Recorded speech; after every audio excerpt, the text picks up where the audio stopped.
2012-ից 13 թվականներին Facebook-ը դանդաղ վերածվում էր գովազդատուների երազանքի հարթակի, սակայն մի բան պակաս էր։ Facebook-ը գիտեր գրեթե ամեն ինչ մեր մասին, ինչ ենք սիրում, ինչ երաժշտություն ենք լսում, ինչպես ենք հագնվում կամ որտեղ ենք բնակվում, բայց նա չգիտեր, թե ինչ ենք անում մենք Facebook-ից դուրս։ Եվ հենց այդ բացը ստիպեց փնտրել գործիք, որը թույլ կտար հետևել օգտատիրոջ վարքագծին տարբեր կայքերում։ Ահա այս հիմնախնդիրն էլ բերեց Facebook Pixel-ի ծնունդին։ Ինչու էր կարևոր Facebook-ին իմանալ, ինչ են անում օգտատերերը կայքում։ Դեռ 2013 թվականին Facebook-ում ամեն ինչ հաջող էր։ Հարթակն ուներ միլիարդավոր օգտատերեր, ակտիվ բովանդակություն եւ կայուն աճող գովազդային եկամուտներ։ Բայց կար մի լուրջ խնդիր։ Երբ օգտատերը սեղմում էր գովազդին եւ դուրս էր գալիս Facebook-ից, այցելելով գովազդվող կայքը, Facebook-ը կորցնում էր նրա հետ կապը։ Նա չգիտեր օգտատերը գնեց,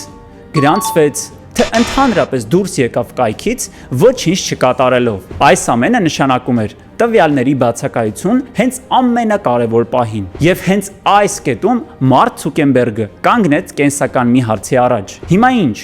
Ինչպես ապահովենք ամբողջական պատկեր սկսած գովազդից մինչև կայքում կատարվող գործողությունը։ Պատասխանը հստակ էր։ Պետք է իմանալ օգտատիրոջ քայլերն անգամ Facebook-ից դուրս յուրաքանչյուր գնով։ Ինչպես ծնվեց Facebook Pixel-ի գաղափարը։ Microsoft-ը դեռ 2007-ից ուներ գովազդային հարթակ Atlas Solution անունով։ Այս հարթակը մշակվել էր հատուկ ad tracking, conversion mapping եւ report automation գործառույթների համար, սակայն Microsoft-ը երբեք չէր կարողացել լիարժեք օգտագործել դրա պոտենցիալը։ 2013-ին Facebook-ը դիմեց Microsoft-ին, առաջարկելով գնել Atlas-ը։ Գործարքը կայացավ արագ եւ լուռ։